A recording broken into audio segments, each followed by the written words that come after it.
Bonjour à tous et bienvenue pour ce deuxième épisode du podcast de BBL Productions, donc le site qui vous permet d'apprendre cinéma 4D en vidéo.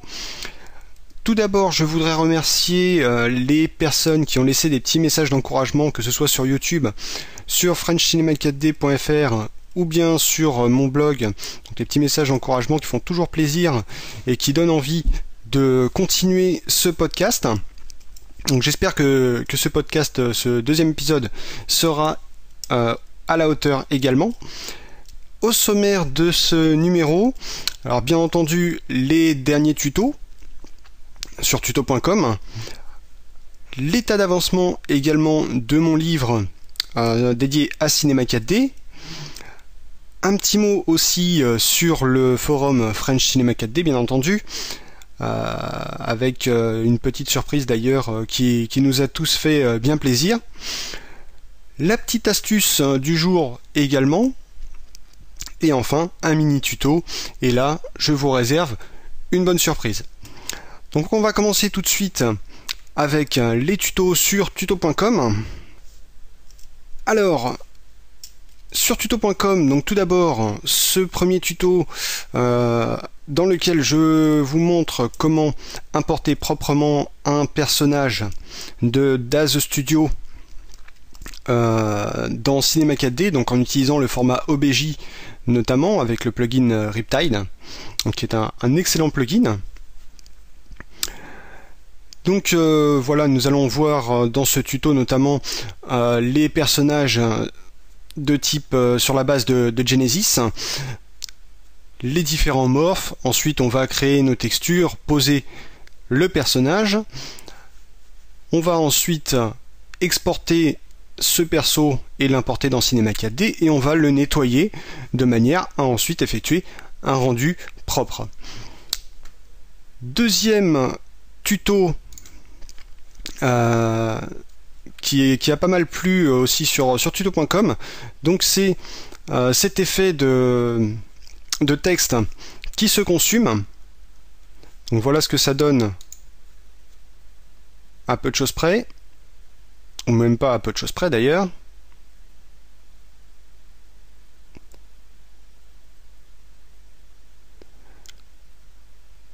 Voilà, donc on joue avec les textures pour créer un effet de combustion comme ceci.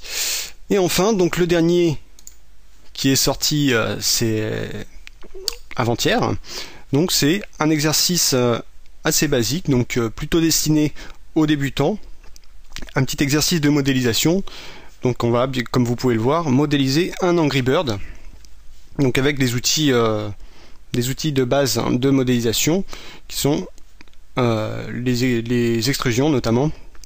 Donc extrusion interne et extrusion matricielle principalement. Donc voilà pour ce qui est des derniers tutos. Alors je les ai pas tous cités parce que donc depuis le dernier numéro le dernier épisode du podcast, il y a un mois, il y en a quelques-uns qui sont sortis. On va pas tous les citer, mais là ce sont les principaux.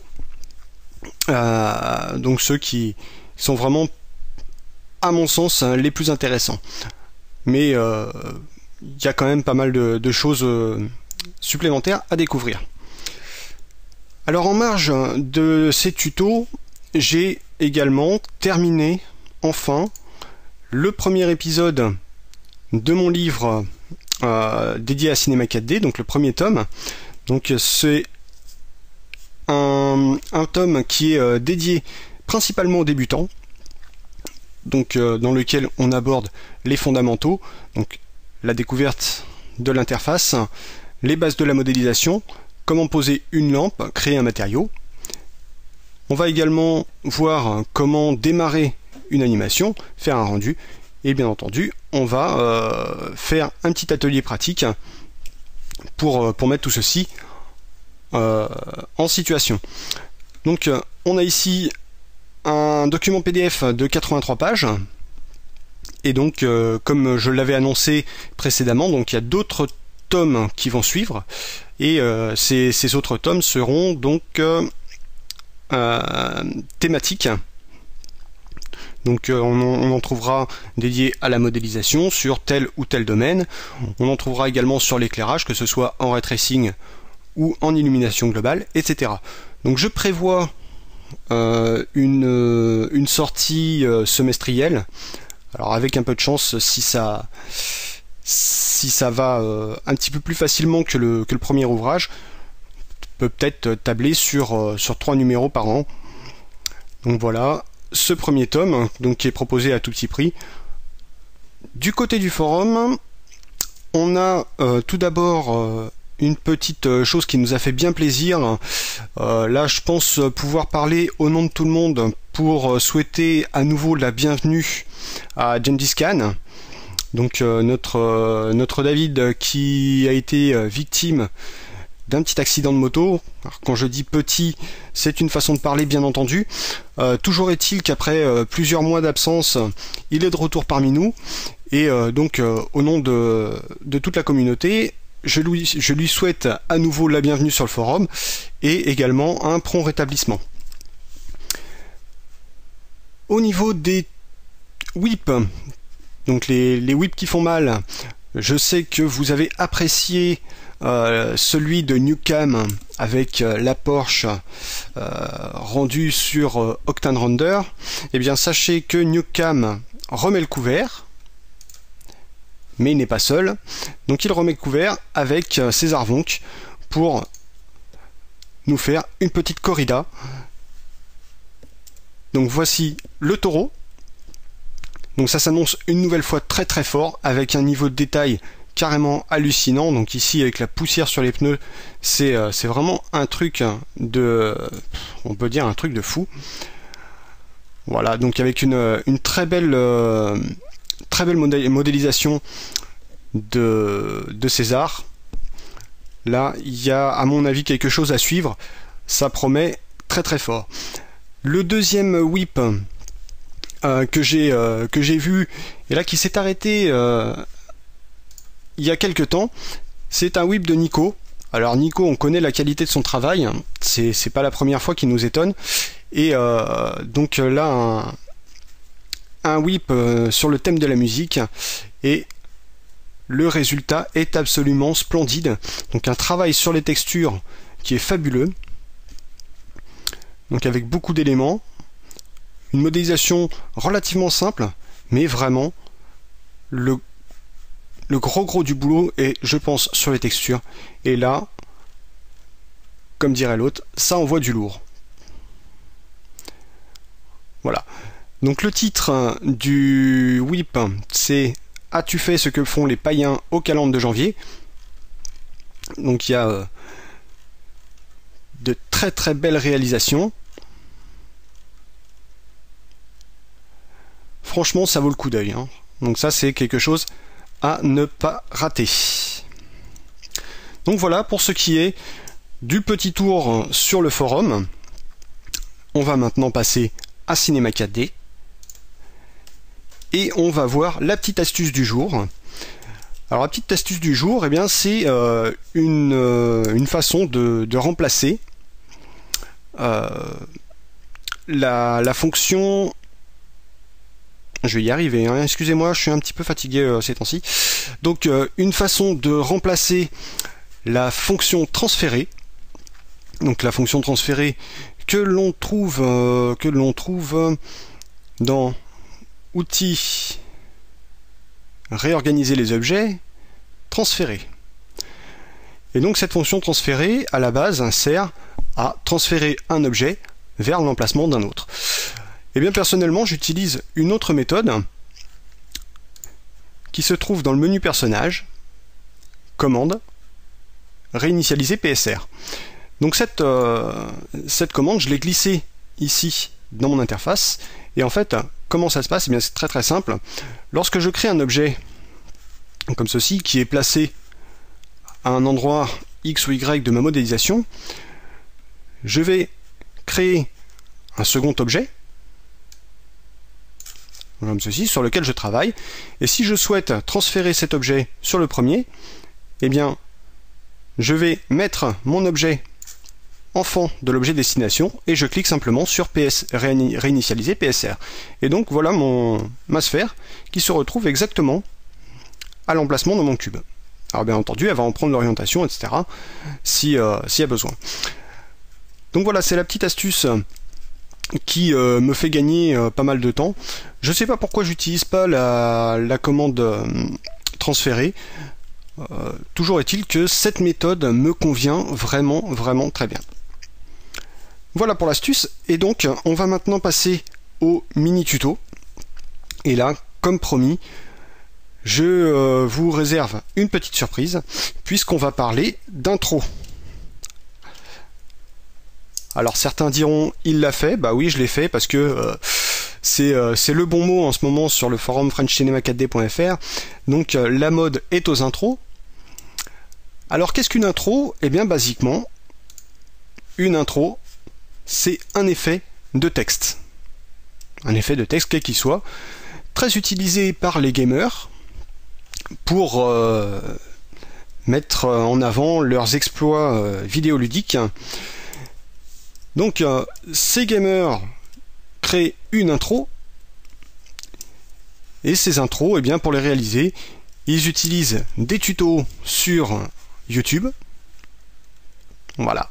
Donc ce que l'on trouve quand on fait une recherche sur les mots intro cinéma 4D, donc on retrouve des tutos à l'appel, mais malheureusement, pour la plupart, eh bien, il s'agit systématiquement du même effet, à savoir, voilà, comme ceci,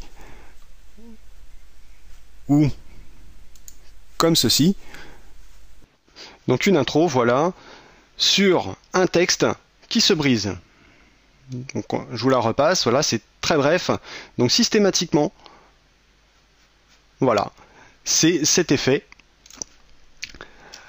qui est fait avec le plugin Trozy. Donc plugin Trozy qui est fait par notre ami Nitroman, pour ceux qui ont déjà eu affaire à ces excellents plugins. Et d'ailleurs ça me chagrine un petit peu de voir systématiquement cet effet d'intro avec Trozy, puisque finalement on a l'impression que le plugin n'est utilisé qu'à ça, alors que il va proposer vraiment de très très bonnes choses. Et on a également l'impression que les gens qui proposent des intros, eh bien, au final, ne savent faire que ça avec Cinema 4D. Alors donc, comme je disais, on retrouve des tas de tutos, systématiquement pour le même effet, et malheureusement, la plupart du temps, expliqués de manière plus ou moins heureuse. Et du coup, on se retrouve avec pas mal de nouveaux membres sur French Cinema 4D qui nous demandent des précisions sur ces intros. Alors, non, je ne vais pas faire une intro en utilisant Trozy, parce que de toute façon, c'est un sujet qui a été mené en long, en large et en travers. Donc, totalement inutile de ma part de faire une intro avec ce plugin. Mais par contre, je vais montrer qu'il est possible de faire une intro sans Trozy, sans texte qui se brise, et de manière relativement simple. Alors donc on va s'improviser quelque chose, un effet de texte, on va dire un effet de texte un petit peu laser à la Tron, le genre de truc qui plaît bien, je pense, aux gamers. Donc c'est parti, on va commencer bien entendu par un texte. Alors voilà notre texte. Au niveau de la police, on va laisser la Segoe UI. On va passer en gras et en alignement de texte, on va se mettre en centré. On va ensuite ajouter un petit peu de profondeur à notre texte, voilà. Et donc ce qu'on va faire, on va mettre en lumière dans un premier temps les arêtes de notre texte. Alors en interpolation ici, on va jouer avec les différentes interpolations. Alors voyons voir, ça c'est plutôt pas mal. En uniforme, c'est un peu trop serré.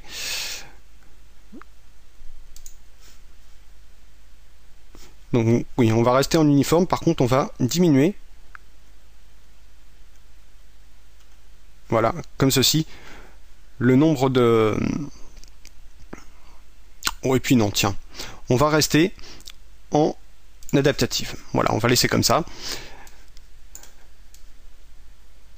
Et donc ce qu'on va faire maintenant, on va convertir ce texte en objet polygonal.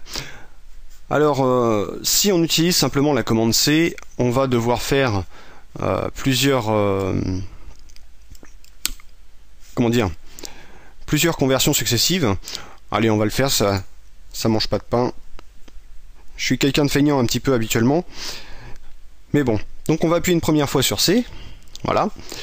Et donc dans un premier temps, notre mot texte se divise en toutes ces parties-là. Donc on va sélectionner ensuite chaque lettre. On va appuyer une nouvelle fois sur C. Et donc ces lettres ensuite, voilà, se convertissent en objet polygonal. En objet polygonaux, pardon. Et chaque objet polygonal est constitué du corps, du couvercle avant et du couvercle arrière. Donc ce que l'on va faire, en fait, on va regrouper tout ça en un seul objet. Donc on va sélectionner tous ces objets comme ceci, et à l'aide d'un clic droit, on va connecter les objets et supprimer. Voilà. Donc on a ici plus qu'un seul objet polygonal, et on peut supprimer maintenant l'objet neutre qu'il contient. Donc voici notre objet polygonal. Et donc ce qu'on va faire maintenant, eh bien, on va mettre en lumière ces arêtes. Donc on va passer en mode arête comme ceci. On va sélectionner toutes les arêtes avec un CTRL A.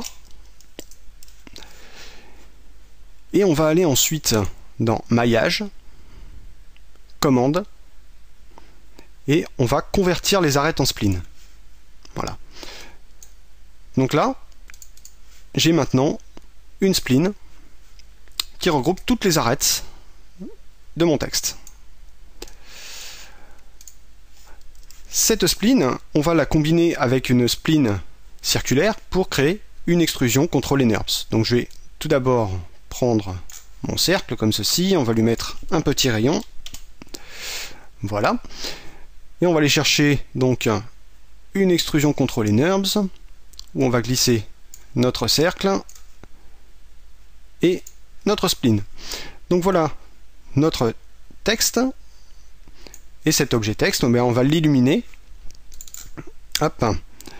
Donc on glisse notre matériau, comme ceci.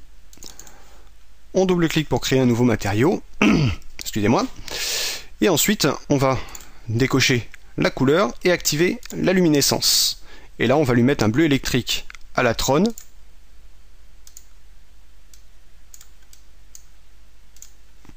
Voilà, comme ceci. Donc si je fais mon rendu,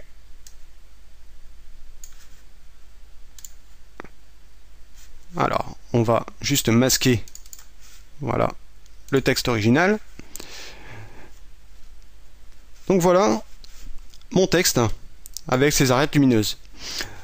Alors là vous allez me dire, oui mais on aurait pu utiliser Sketch & Toon pour simplement tracer les arêtes. Eh bien c'est simplement ici parce que je veux utiliser l'illumination globale pour créer un éclairage à partir de ces arêtes. Donc d'ailleurs je vais tout de suite créer un sol que je baisse légèrement comme ceci.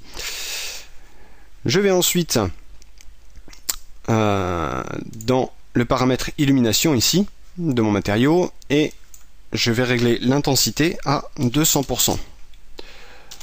Donc l'intensité de génération d'illumination globale. Et dans mon panneau de rendu, je vais activer le rendu physique. Et dans le rendu physique, je vais activer ici l'illumination indirecte.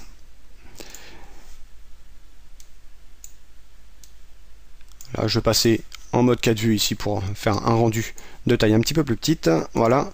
Donc je fais mon rendu. Et donc voilà les arêtes de mon texte qui illuminent légèrement le sol.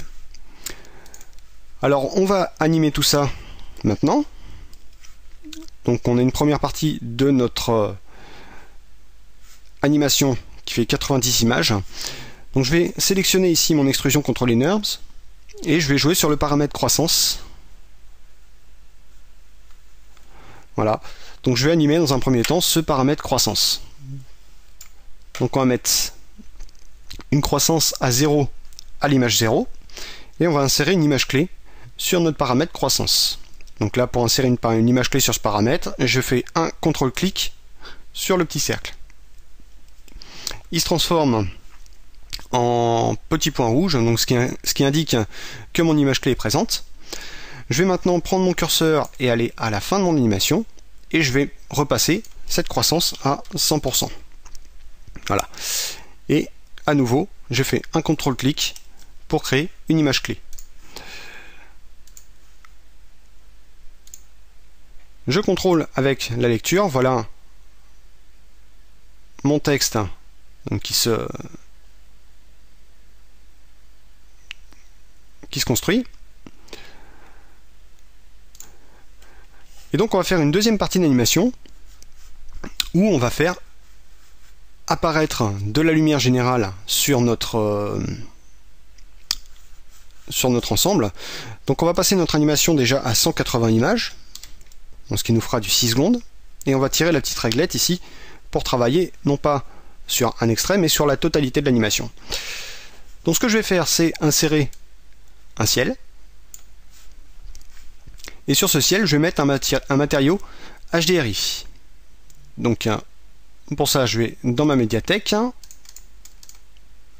dans mon dossier Prime, Materials, HDRI, et je choisis un HDRI n'importe lequel, ou celui qui vous plaît, et je glisse ce HDRI sur mon ciel.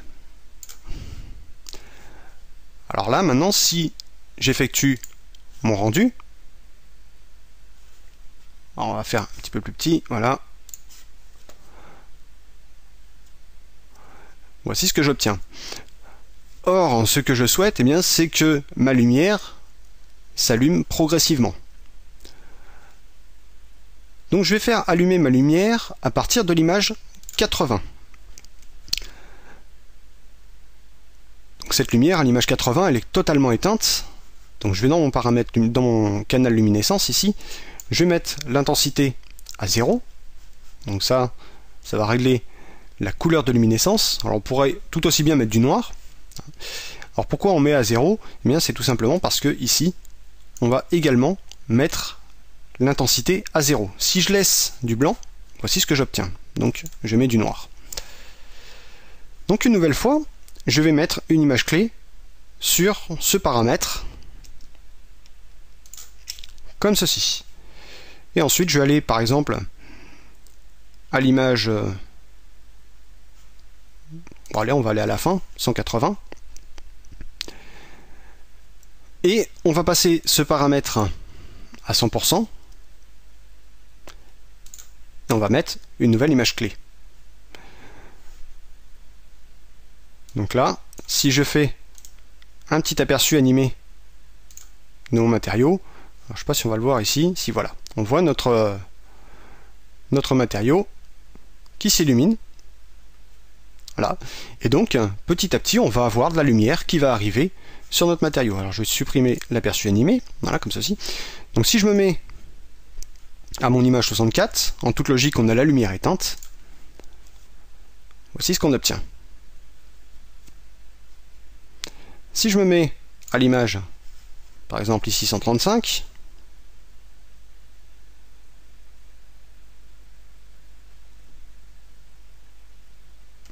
voilà, on a notre lumière qui commence à s'allumer. Et enfin, à l'image 180, on a la lumière qui est totalement allumée. Et donc ce qu'on va faire maintenant, eh bien, on va faire apparaître progressivement notre texte d'origine, comme ceci. Donc on va créer un nouveau matériau pour ce texte. On va glisser bien entendu le matériau sur le texte. Et on va déjà activer un petit peu de réflexion. Voilà, comme ceci.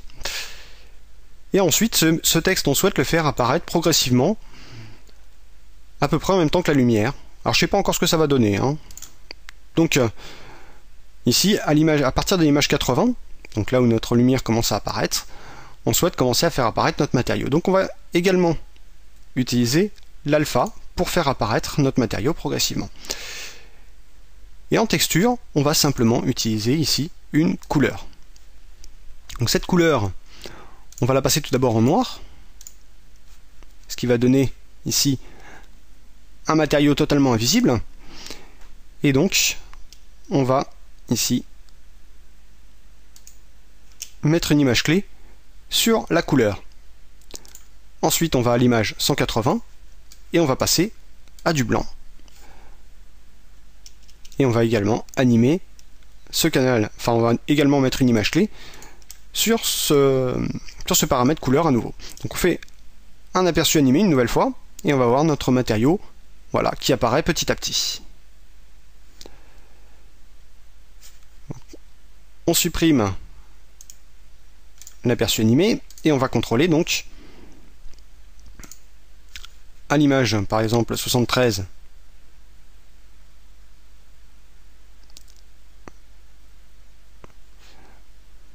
Donc voilà notre texte qui est totalement invisible, et donc petit à petit,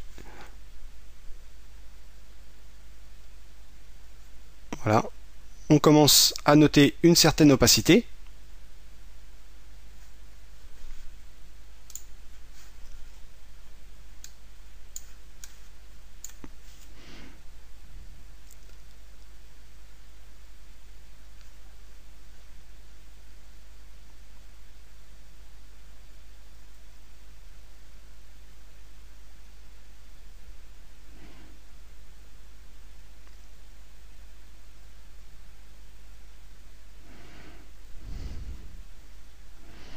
Voilà, et donc si on va à l'image 180, on refait un petit rendu de zone comme ceci. Donc voilà, notre texte qui est totalement devenu opaque. Alors on laisse la brillance. Alors là ce sera au choix, hein, vous faites comme vous voulez. Si vous voulez la conserver, vous la conservez. Si vous voulez la zapper, vous la zappez. Moi j'ai choisi de la laisser parce que je suis un peu feignant, et puis que mon intro, et finalement, elle est très bien comme ça. Bref, donc maintenant on va pouvoir passer à la partie rendu. Donc pour ça, je vais dans le paramètre sortie. On va conserver ici les paramètres largeur, hauteur, et on va ici passer notre paramètre image sur toutes les images. Voilà, simplement ça. Donc là, on vérifie notre illumination indirecte est bien cochée. On va maintenant pouvoir passer, voilà, comme ceci. Alors, on va pas faire le rendu tout de suite, on va juste mettre un petit mouvement de caméra. Donc, pour mettre un mouvement de caméra, on va tout d'abord, bien entendu, ajouter un objet caméra. Rentrer en vue caméra avec la petite cible qui est là, et on va simplement faire tourner bêtement notre caméra. Donc on va à l'image 0, on va faire tourner notre caméra, hop, comme ceci, et on va mettre une image clé ici de position sur notre caméra. On va ensuite à notre image finale, on fait tourner notre texte comme ceci, et on va ajouter une nouvelle image clé. On se fait un petit contrôle rapidement .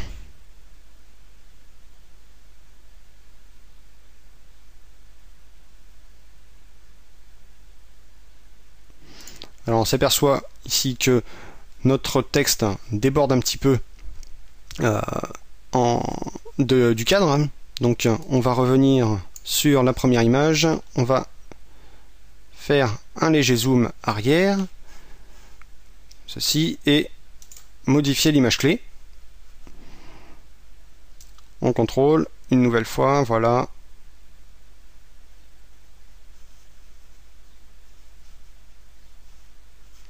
Voilà, qui a l'air vraiment pas mal. Et ben ma foi, il ne nous reste plus qu'à faire le rendu de tout ce petit monde.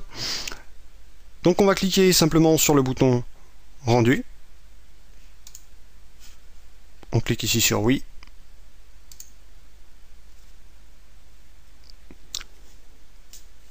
On laisse faire, on va boire un petit café et on se retrouve tout de suite après. Voilà, donc le rendu est terminé. Alors 2h40, ça laisse bien plus le temps qu'un café, on va dire même pourquoi pas l'apéro. Donc voici notre rendu terminé.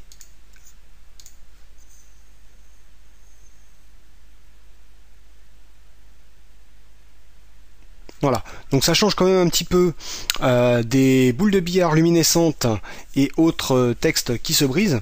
Alors, s'il vous plaît, messieurs les professeurs d'intro, essayez de nous pondre un petit peu autre chose que du Trozy, parce que honnêtement, il y a quand même énormément de choses à faire avec un texte. Pour ma part, je suis pas franchement un créatif, je suis plutôt un technicien. Donc, vous avez certainement une âme créative. Montrez-nous ce que CinemaKD est capable de faire, s'il vous plaît. Voilà donc ce tuto. Oh là là, j'ai vraiment trop l'habitude moi. Ce podcast touche à sa fin. Je vais vous souhaiter une très très bonne journée et je vous dis très bientôt, je l'espère, pour l'épisode 3. Ciao!